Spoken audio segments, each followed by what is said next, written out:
era is upon us as Spurs. Ange Postecoglou has officially been sacked, and it seems as though this man, Thomas Frank, is going to come through the door.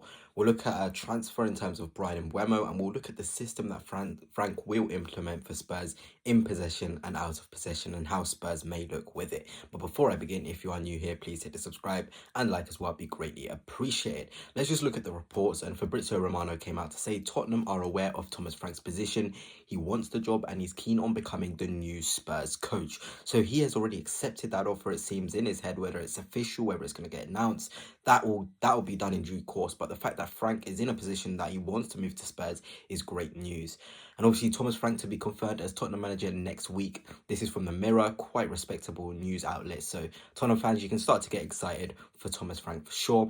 And something a bit different in terms of Thomas Frank wants Tottenham to rival Manchester United for Brian Mbeumo's signature. And obviously he worked under Frank. Spurs need a right winger.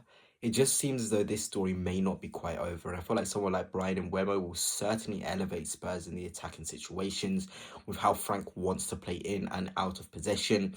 It's really good. It's really, really good.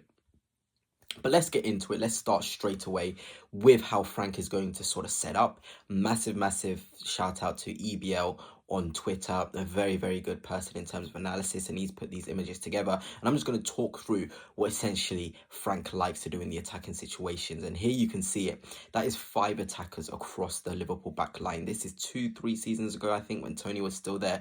Maybe 2 seasons ago, sorry. So quite fresh. Frank is somebody who wants bodies in the box. Once you make that turnover and build up and get past the opposition's press, I want numbers in the box.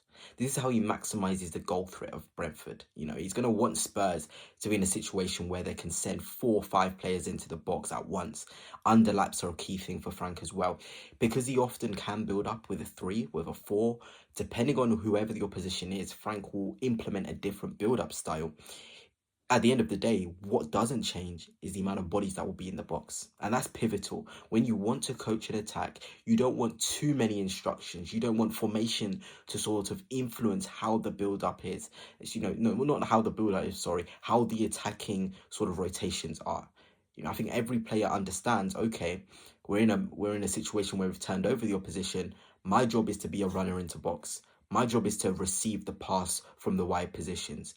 My job is to wait outside of the box for the knockdowns. And as we move this sequence on, there you can have it. That is a 3 versus 2 situation in the box, essentially.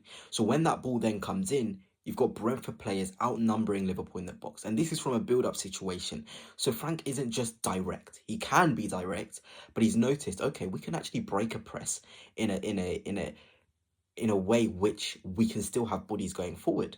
And that's massive. It's absolutely massive. And as this move develops, you can see Liverpool get a couple of players back, but ultimately the ball coming in, they're outnumbered. You've got Tony in there.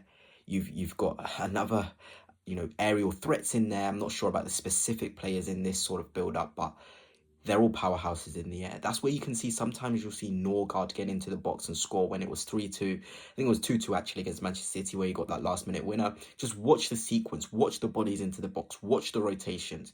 You can sometimes see Janelt popping up in these positions as well. Who's going to be the Norgard? Who's going to be the Janelt is the massive question for Spurs. I feel as though you're looking at the SARS. He can certainly be a player to get into the box in this 3-man press into the box. You've got players like Solanke will certainly be in the box and be able to cause havoc. You've got players like Tel or Son in the backstick areas that can impact too. The player putting the ball in the box, Porro, he's perfect for Frank. Quite literally being the receiver in those little underlaps he can do, or being the receiver in terms of they've played past the build-up and it goes to Porro to just whip it in straight away. This game, you're going to see Porro even more elevate. We're under Ange, we saw the fullbacks being influenced and sort of used a lot. But with Frank, if you've got quality on the ball and your final ball is great, he's going to absolutely love you. Doesn't matter about your defensive deficiencies, because he's really good as well defending in terms of his man-to-man press. He will make sure you as a fullback can maximize your output. And let's now get on to the build-up. As always, shout out to EBL. This was from the game last season against Manchester United. He likes to build up in a 4-2-4. So those 2 midfielders in the middle have to be confident to come close and receive. That's the idea. And by spreading the back line in this 4-man shape, it allows the ball to be shifted quicker. So you've got the central access with the two midfielders, and then you have the wide access with the fullbacks. And I think what the best thing is with 4-2-4 is through the two central strikers, one of them can drop and create a three in the midfield, as seen in this situation, which will either drag in a centre half or drag in a midfielder to follow. Then, guess what? If it's a centre half coming from that situation, a gap will appear and Frank will go direct. He can really be so flexible with his game. That's what you love about Thomas Frank.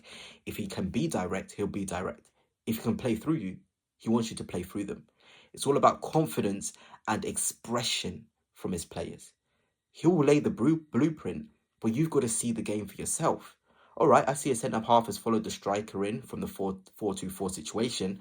There's now a gap. Wissa's running and Buemo's running. Okay, I see that the midfielder has come to receive deep.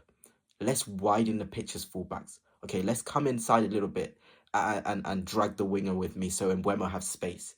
It's so intelligent. It's so intelligent. And building up in this sort of way means the counter attack, or if you're pressed, you have enough bodies.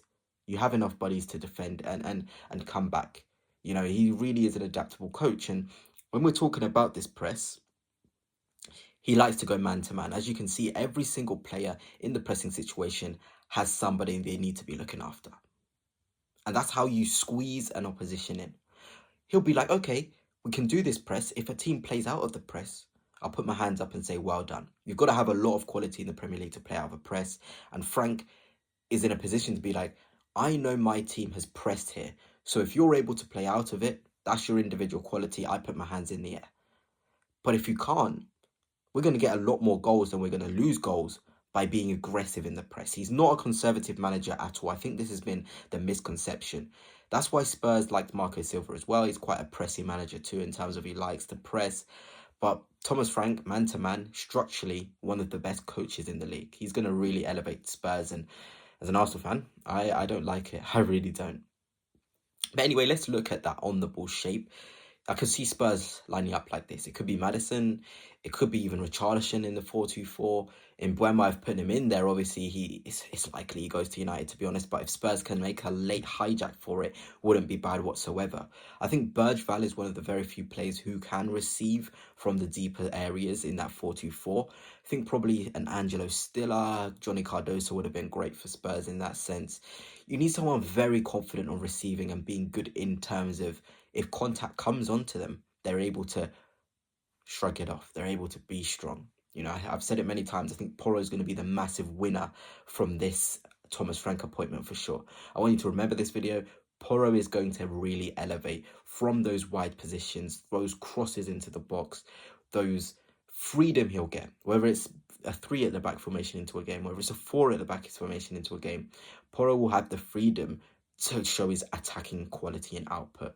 Dodgy as well, I think he'll be really, really good. And Matis Tell, if he stays, you know, this is a player who is going to thrive. I can almost see him playing the Kevin Schade role, who scored a lot of goals, 10 goals, I think, alongside Wissa's goals and Mbuemo's goals. Tell can certainly be the Kevin Schade of the Spurs under Thomas Frank. But anyway, that's it for now. Hope you have enjoyed, and until next time, peace.